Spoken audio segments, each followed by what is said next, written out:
Indiana Corn Growers Association and Indiana Soybean Alliance present Indiana Ag Policy with your host, Eric Pfeiffer. Very glad to have you along for another edition of the Indiana Ag Policy Podcast. Eric Pfeiffer here from Hoosier Ag Today, and it's hard to believe we're wrapped up at the Indiana State House for another session. A fast and furious one. I think they could really add that to the collection. We just needed, Ludacris to join in and Vin Diesel maybe, but fast and furious was certainly the case at the Indiana State House this time around, and we're happy to have Katie Nelson from Indiana Farm Bureau join us to kind of break down the session and what happened from the ag perspective. And Katie, again, welcome aboard. I mentioned fast and furious is exactly what it was, and Indiana Farm Bureau President Randy Crone mentioned it when he and I spoke several weeks ago, that this might be the fastest he's ever seen this move in his decades of doing this at the State House. Yeah, absolutely. I mean, session not just on the calendar was faster than usual in a short session, but it certainly felt faster. You had bills being filed and then immediately going to committee hearings. There wasn't a whole lot of time in the process to review things, to research things, to really understand their implications, as well as make changes, right? So even when you found something that did need to be tweaked or overhauled or killed, it was act fast, act quick, act now, or it might be too late. And I guess that's what was concerning about this whole thing is too many times it was, all right, here's policy. And, oftentimes we let perfect get in the way of good. But I think this time around we were letting okay and fast get in the way of good. We needed it to be good, and we were letting some bad policy through in one chamber with the expectation of, they'll fix it when it gets over to the Senate. They'll fix it when it gets over to the House. And I know that makes the job for you and your team at Farm Bureau pretty difficult. It does. And we heard that from legislators as well. And we heard that from other organizations too, who said, we're not going to stand up there and oppose this now because we've got commitments. They're going to fix it on the other half. Well, what are those commitments, and are they going to fix it the way that it needs to be fixed? And so it did make things really challenging and really difficult to keep track of things and to kill bad legislation and to pass good pieces. And you and I both know that sometimes killing the bad is even more important than, getting the good legislation through. We're going to jump into some of these specific bills that were impacting agriculture as we went through the session. And we're going to talk through a lot of that happened throughout. I guess I want to start with this, Katie. We had heard a lot about, Senate Enrolled Act 1 from last session. We spent a lot of time talking about property taxes and what that means for farmers. Made changes in the last one. I think we had some time to digest it. And there were a lot of conversations that happened at the State House this year, including at one of your events very early on in the session. We had Larry DeBoer coming in and talking about what this really means for rural Hoosiers. And for some, it was kind of bad news. So of all of these discussions and all of these things that took place, was there anything that actually came from any of those discussions? Were there any significant changes to Senate Enrolled Act 1 from last year and what it might mean for property taxes for Hoosiers? Yeah, so Senate Enrolled Act 1 is still just this ginormous piece of legislation that everyone is still wrapping their arms around, right? So we've had presentations, but we're still getting requests for additional presentations from my team, from Larry, from different groups talking about what the implications of this bill might actually mean. There were some small tweaks this year. I would say nothing earth-shattering, because I think that everybody needs more time to really understand the impacts of it. And see how this plays out. And so there may be things that come to light that we need to work on and to shift and change. One piece that did change, the new local income tax structure, often referred to as LIT, those were delayed a further year. The cities and towns made that request and it was granted during session. And so we'll see a delayed implementation. But I think we won't really understand all of the impacts of this until the whole thing is implemented and everybody gets to feel it and see what those impacts are. Which is, quite frankly, a little scary. Katie, I'm not going to be I'm not going to lie about it. It's a little scary that we kind of have to wait until it gets in before we really know what's going to happen. But alas, here we are. Let's again dig into some of these bills. I know that local government reform, township reform was a hot topic, and this is a really tricky one because I know that for years and years and years and years, the Farm Bureau policy book in particular, really, and it still is this way. We want local control over things. But I think for the first time in a long time, there was this feeling of, we're open to some conversations because ultimately we just want this to be good. Of all the legislation out there, one, was it good? Specifically talking about Senate Bill 270, some of the township reform actions there. Did this come out the way we wanted it to for Indiana farmers, for rural residents? Yeah, I think ultimately we're pretty happy with how this ended up, especially from how it's been talked about in the past and how session started. You're right, Indiana Farm Bureau has traditionally, our policy book has not supported this township reform and this idea of merging townships. But last year, our delegates did make a change in our policy book that we were open to conversations and working with the townships and those officials to find what that solution or that compromise might be. The legislature has been talking about this for years, and they wanted something. They, to them, and I think we would agree, see some of these townships that don't have transparency, they don't have accountability. Some legislators were talking to us about how we don't even know how many townships we have in Indiana, let alone what they're all doing, how they're spending their money. Certainly there's plenty that are accountable and that are good townships, but like anything, there are some that just aren't being held accountable. And so what does that look like? Ultimately, where we ended up was in Senate Bill 270, which was kind of a merge of the House bill and the Senate bill. It contained the point system where, typically you'd think you'd get points for doing good things. In this instance, you earn points by not doing things. So depending on if you're providing poor relief, what your fire services look like, how much money you're spending on staff and salaries, you can earn different points. If you get to 4 points, then you're required to merge with another township by 2029. Now, one concern we had throughout the process was making sure that our rural residents were having the right representation with municipalities. And so earlier versions of the bill would have required certain townships to merge with a municipality. And that can be concerning because if my tax dollars from a rural area are going to support now the municipality that I don't get to vote in, that I have no representation in, then that doesn't feel right. And so that was a concern for us. Now, the final version of 270 does still have that mechanism in there a bit, but it's a little better than it was. So if the township is 80% in a municipality geographically and 51% of the population is in the municipality, then they can merge. But from our research and talking to the Association of Townships, we don't actually think that's going to impact any townships in Indiana. If it does, it might be one. So we're pretty happy with how this bill ended up. And honestly, I think the legislature is just happy to see something have passed. Well, Katie, that leads me to this. I mean, you mentioned what the legislators want and why they wanted to move on this. And I mean, ultimately, you can call it corruption, you call it whatever you want, but I think that there really is, it is about transparency. I'm here in Tippecanoe County, and we've had things going on with the township here near us for several years now, looking for that transparency. When it came down to changing the policy book a while back, is that kind of what it came down to as well for some of your members? And being open to the conversation, at least, are they looking for some transparency? Was it maybe if we do merge some of these, we do have better services for rural Indiana? What was it that kind of led to the change in the policy book language?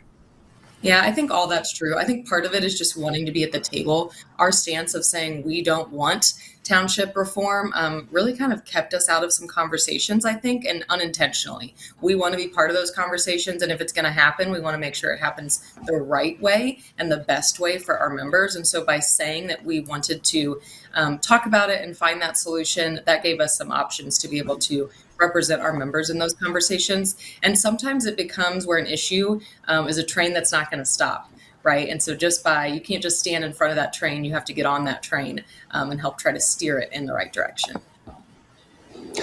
Well, and Farm Bureau President Zippy Duvall, he says it best when he says, if you're not at the table, you're on the table. So it makes sense. You've got to be there to help negotiate some of that. I want to move on to another one here, Katie, and this one was a hot one. And we kind of thought this one was going to be the most hotly contested bill of the session. It really wasn't, while it was still contested. We'll get to the hotly contested one here in just a few. But this one was talking about drones. And I know that, really this bill was meant to keep drones from flying over a lot of these ag properties. It's hard to go and cast blame or anything else, but the fact of the matter is that people saw drones flying over some of these operations that then suddenly come down with avian influenza. Right, wrong, or indifferent, that there's a connection made there. And either way, it's just wrong for drones to be flying over there. So we had legislation about the drones. That kind of fell through, but then maybe we got some language in elsewhere. Talk to me about House Bill 1249 and how this all manifested. Yeah, so this was a win for us because we started session with some language that we wanted to get into a bill. It was actually House Bill 1064 when we started. Unfortunately, that died in the House side before it could get across to the Senate. But because of my team and the work of our members, honestly, and the really compelling testimony that they gave on the House side, we were able to convince lawmakers to include some of those provisions in House Bill 1249. So where it ended up is the final version protects against those unauthorized drones flying through barns, from unauthorized spraying, or for drones being used to harass farm animals or damage crops. And like you said, this all came out from the last couple of years of especially poultry farmers, but not exclusive to poultry farmers, calling us and saying, I was in my barn yesterday, or I was outside and I saw a drone flying close to my barn. Don't know who it is. It's nobody I know. I didn't authorize it. And then a day, 2 days, a week later, we have avian influenza. And so whether that's a coincidence, whether that was caused by it, either way, our farmers should have that protection. And they would call the sheriff, they would call various state agencies. And before this bill, there really wasn't much protection for them to be able to point to and say, this is illegal. We need to catch these people and prosecute them. And so now we believe there is increased protection. I don't think it's quite as strong as what we started session hoping for, but it's certainly in a better place than what we had before. So, Katie, what else is in HB 1249 that we kind of tacked this language onto? Is there anything else in there that's good for farmers or rural Hoosiers? Yeah, so 1249, this language found multiple different homes. It really was kind of that, make sure you talk to a lobbyist 2 minutes before you speak about the bill, because it was moving into all kinds of different things. And so ultimately 1249 was just kind of the home that we were able to find. There's rules about germaneness in the Senate, especially the House too, but for sure the Senate, as well as various legislators who have their own priorities. And it's just politics and sausage making at the end of it, Eric. You know how it works. But we're glad it found a home. Unfortunately, I do know how it works, Katie. It's just kind of the way it goes, and deals get made and everything else. So, but the good news is, again, we got this through, and you're right. I know a lot of farmers up that way that were just unhappy with how things were going. It really was just kind of difficult for them to know, like, what can I do? Who do I call? Now we've got a little bit more of a process for that. One more bill here before we take a break here, Katie. I want to talk about HB 1003, the Ag Promotion and Regulation Task Force. Talk to me about this one, how this manifested, what it says. Yeah, this was a large bill. This was a House priority bill.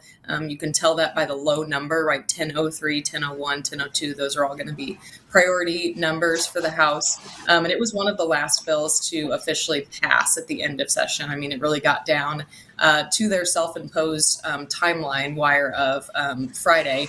And so 1003 was largely meant to repeal and sunset many boards and commissions working that didn't serve a purpose anymore, that the legislature didn't think were needed. But also within that, when the bill was filed, it would have moved the Office of the Indiana State Chemist, OISC, to the Indiana State Department of Agriculture. which was really interesting. It's an idea that we had heard before. I think it had even been filed before, but this was the most comprehensive and robust piece of legislation we had seen filed on it to date.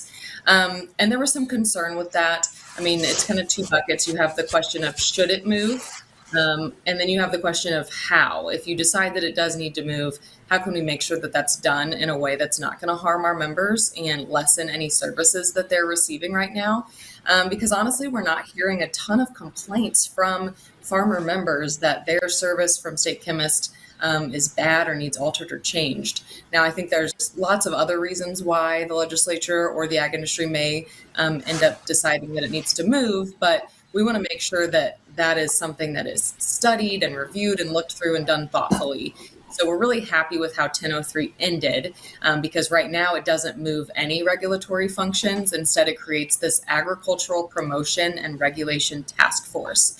And this task force consists of industry members. Farm Bureau is one of them, Corn and Soy, Agribusiness Council, all of the different livestock groups are on it, as well as legislators, and I believe the governor's office too, so that we can talk about this and come up with recommendations. They're due by November 1st. The task force has to meet 4 times between now and then. And so we're really excited to be at that table and to start having those conversations. See, I need a lobbying firm so that I can get in on these things and be part of the task force. We're going to have to get our intern, Sophia, who's sitting over here. We need you to become a lobbyist for us, Sophia. I guess, again, this is all good news, and obviously with your background being at the Indiana State Department of Agriculture, I'm guessing you had some pretty intimate knowledge of the how part of that, especially given some of the cuts that the department has undertaken in recent years and everything else. It could have been pretty challenging, and you're right, where it is with Purdue. I've not heard anyone complain about this. So again, I think it's a win, right? Yeah, I definitely think where it's at now is a win. I think I'm excited. And I've talked to other groups who are excited too to dig into this and really decide what do we want our State Department of Agriculture to be and how do we get it to that spot. The biggest, most controversial bill of the session. We get to it next here on the Indiana Ag Policy Podcast. I know Katie can't wait. We're going to talk about HB 1333 when we come back here on the Indiana Ag Policy Podcast. It's presented by the Indiana Corn Growers Association, the Indiana Soybean Alliance, also by Indiana Farm Bureau.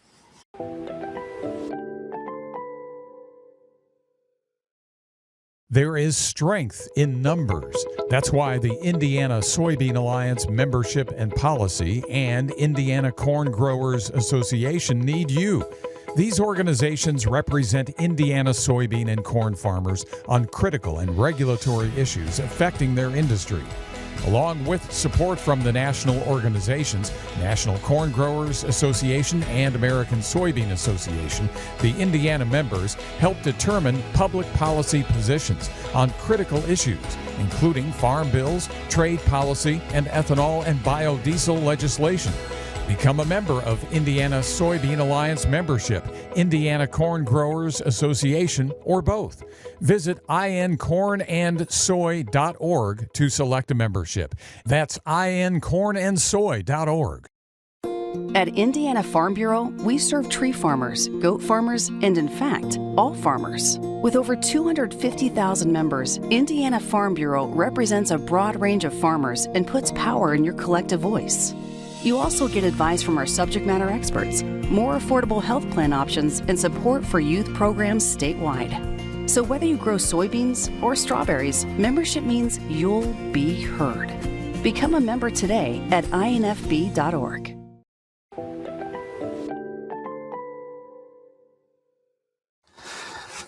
The Indiana Ag Policy Podcast rolls on. I'm Eric Pfeiffer from Hoosier Ag Today. We thank you for joining us. Katie Nelson is still here with Indiana Farm Bureau.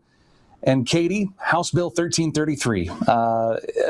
Those numbers, I think, became a little toxic during the session. And when people heard it, they kind of shivered. They didn't much care to hear it. Let me just say that I am confident And I'll just come out and say I've known Kendall Culp for several years now. He's the author of this bill. He's Indiana Farm Bureau's vice president. I'm not giving you lip service here, Katie. I know that Kendall cares about farmers, rural Hoosiers, rural Indiana.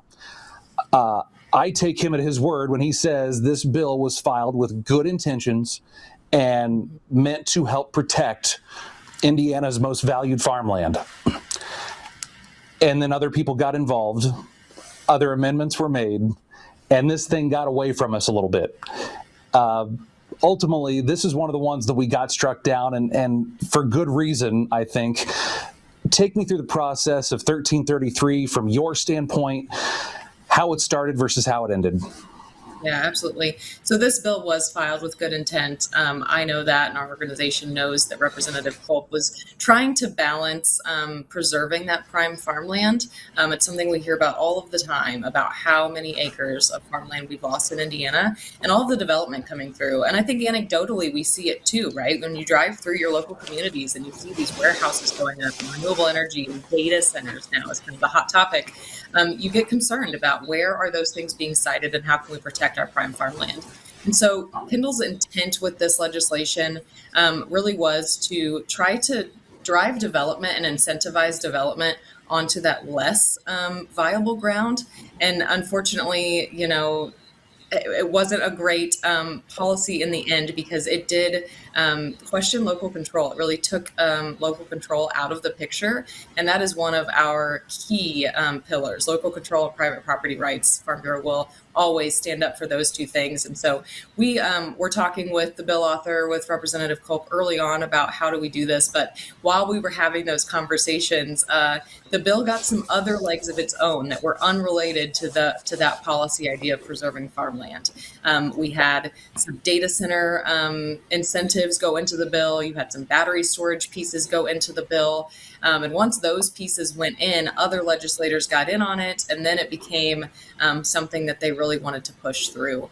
And so even though Representative Culp was trying to get that local control piece reinstated into the legislation, they weren't really willing to accept any amendments. And so the bill kept moving, and unfortunately, by the time it got out of the House, it was in a place we weren't comfortable with, that we were forced to oppose the legislation because Representative Culp had not been able to make those amendments. And it became, just like you said earlier in the podcast, we'll fix it later. We'll fix it on the other side, which made us really uncomfortable. So we were able to get the bill killed. We had Senator Cook give us a commitment not to hear it on the Senate side, and he did honor that commitment. The bill number died, as well as almost all of the provisions in the bill. The only one that survived was that data center incentive. And we're looking at that really as a tool for counties to use if they want to attract data centers. Again, it's that local control. If I want to bring a data center into my community, what are some tools I can use to reap those economic benefits of it? And that piece ended up in a different bill, in House Bill 1210. But the rest of 1333 did die. Katie, I have to ask, because some farmers that I've spoken to, they didn't like the bill to begin with, HB 1333. They thought that the local control piece was kind of open for discussion from the get-go. Is that something that was discussed at the beginning? Or, again, it seemed like Farm Bureau was pretty comfortable with this bill from the onset. It plain and simple, it turned into a data center bill instead of a farmland preservation bill. Yeah. The intent as filed was really that farmland preservation bill, and you're right. It became a data center and large energy project bill. We had concerns from the very beginning, and we were having those privately, right? With any bill, you don't automatically go out and say, we oppose this legislation. When there's an option to work with the bill author and get it into a place that you're more comfortable with, instead of potentially ruining other relationships from these legislators who had other pieces of the bill that they liked, that we really weren't going to weigh in on. And so that's kind of what that timing went into it. And those are all things that you don't see unless you're on the team, right? And that you're in those conversations, but it's all strategy. And it's why we have a lobbying team.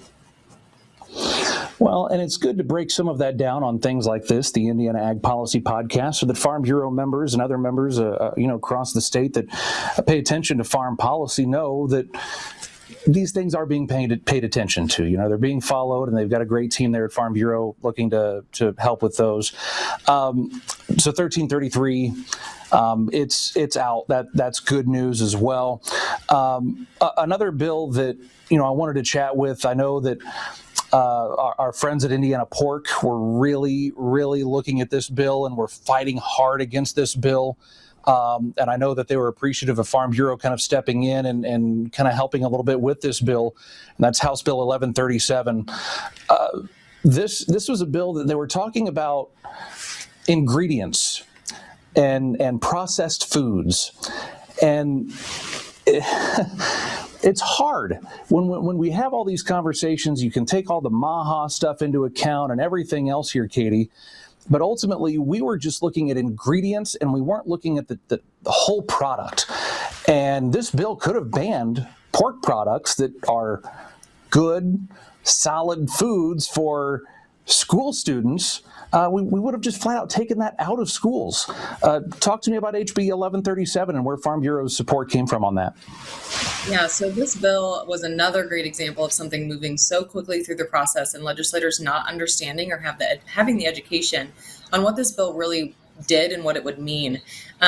A peek into the strategy of this, right? When we saw this bill came out, we knew we had concerns about a state-by-state approach. You know, we and American Farm Bureau really want things to be done at the federal level instead of state-by-state definitions. You can compare this to Prop 12. You can compare this to the early GMO fights that we had with labeling back in the teens. And so we knew that this was not going to be a bill that we could support. And so after talking to the bill author, we also realized that she wasn't willing to work with us on either killing it or getting it to a place that we were comfortable with. And so that became the approach was, okay, we're going to go on an all-out opposition movement on this bill. And we were able to partner with a lot of other great ag organizations, including Indiana Pork, Corn and Soy, ACI, and the food and beverage groups as well to oppose this bill. And it really was our members, activating on our action alerts, coming to the State House and having conversations with legislators to tell them, did you know that some of these ingredients are just used to extend shelf life in pork products? Do you know what the impacts to your local rural school are going to be when they can no longer purchase products from their distributor, who is a national distributor and gets things the cheapest that they can?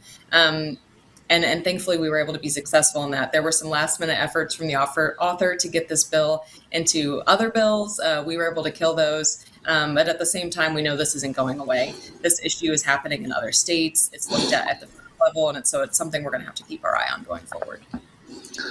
And Katie, what gets me about this one, and let me be very, very clear about this. This is the opinion of Eric Pfeiffer, Hoosier Ag Today, not that of Farm Bureau. And you can correct me if I'm wrong, but the author of this bill was potentially going to be the Lieutenant Governor and Secretary of Agriculture for the state of Indiana, would have been Governor Mike Braun's pick for Lieutenant Governor before everything that happened at the convention, before Micah Beckwith got the nomination and everything else. So interesting ties and everything else there as it comes through in how it ended up. But thankfully we got that one. Again, the bills that get killed are oftentimes more important than the ones that get through. At least now we've got another year that we can look at this, right, Katie, and figure out, all right, what strategy are they going to take to try to bring this back in the next session, and how do we go about doing this? I trust that things like that, conversations like that, are already happening. They certainly are. We're in the middle of our policy development process. As soon as session ends, you might think that the lobby team and the State House team get a break. We do not. We are instantly working on that next session. And so even just this week, right after session, we have started having our issue advisory committees, which are filled with engaged members who want to speak to these topics. So the last 2 days, we had members talking about this. I know there's been members in their policy meetings back home talking about this, about what needs to change in our policy book. And what is our strategy to combat this in the future and to make sure that we have good, sound policy that's looking at the nutrients in a product rather than the process that it went through. Last one here, Katie, HB 1424. This is something I know that has been out there for the past several years, I believe, about trying to help some home-based vendors. Talk to me about HB 1424, what this means for some of those home-based vendors, and why Farm Bureau feels so good about this one. Yeah, we feel good about the way this ended up ultimately. It started out where we had some concerns. We didn't actually go on the record supporting this because we needed to get some of those things fixed. But again, we didn't oppose it because we knew there was an opportunity with the author to get those things fixed. HB 1424 basically adds in another class. So you have home-based vendors over here, but you also have what's now called a homesteader or homestead vendor and a small farm. And those are people that can sell things from their homestead or to a farmer's market with pretty limited regulation from the state. One of our concerns, our policy book expressly supports training, food safety training. You can get a Serve Safe training for, I think it's $15 in 1 hour online. And we really think that that's great education for these homesteaders and for home-based vendors. And so we were able to get that in at the end. There was also some concerns early on that Representative Smith was repealing the home-based vendor section, which would have really limited what kinds of products our members and other producers across the state could sell. We were able to get that added back in at the end. And so while we think that this entire section on homesteading and home-based vendors could be clarified a little bit more, it's still pretty confusing to read and try to figure out which bucket you fit in. Ultimately, the goal was to expand economic opportunities for members, and so we're happy with that. Very good. Katie, last question from me here on today's Indiana Ag Policy Podcast. I'm going to ask you to get out your red pen, maybe your stickers. Okay, my wife is a second grade teacher, so if you got any stickers here, I want to know what grade you would give the Indiana legislature here for this session as it relates to ag policy. Where we and just the way things ended up, the bills that didn't get through, good. They didn't need to get through. Let's give them an A on that one. Where are we at? Are they at an A or are they at a B? Overall, I think that our state legislature in recent years has been pretty friendly to agriculture. What about here in 2026? All right, I'm going to go out on a limb. I'm going to give them a C. And that might be lower than what some people might think, right? Because there was a limited amount of legislation that we had to kill. There were definitely some, right? But there wasn't a ton of really bad stuff that we were killing. But I would say that I am hopeful that our Indiana legislature will be more proactive and invest more in Indiana agriculture going forward, whether that's in funding in the future or passing priority legislation. There were some good bills this year that would have done some good things for ag that never even got a hearing. And so I am hopeful that our team can be really proactive next session and that legislators will be as well.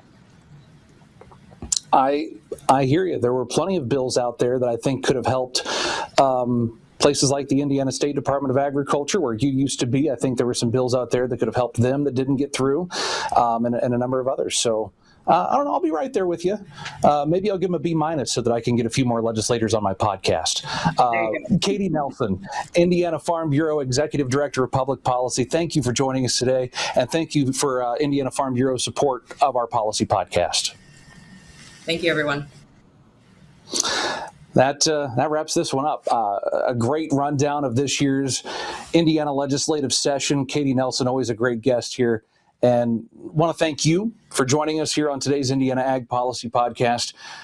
It's important. Policy is important. It affects what you're doing on your farm every day. You just sometimes have to put on the shirt and tie and the jacket and head to the State House and advocate for what you need. And if you have questions about how you can best do that, I encourage you to reach out to the folks at Indiana Farm Bureau. I encourage you to reach out to the folks with the Indiana Corn Growers Association and the Indiana Soybean Alliance. They're your voice. They're at the State House and also on Capitol Hill in D.C. Thank you for joining us. We'll do this again soon. I do want to thank our sponsors, the Indiana Corn Growers Association, Indiana Soybean Alliance, and Indiana Farm Bureau. We'll talk again soon. Until then, be safe and be well.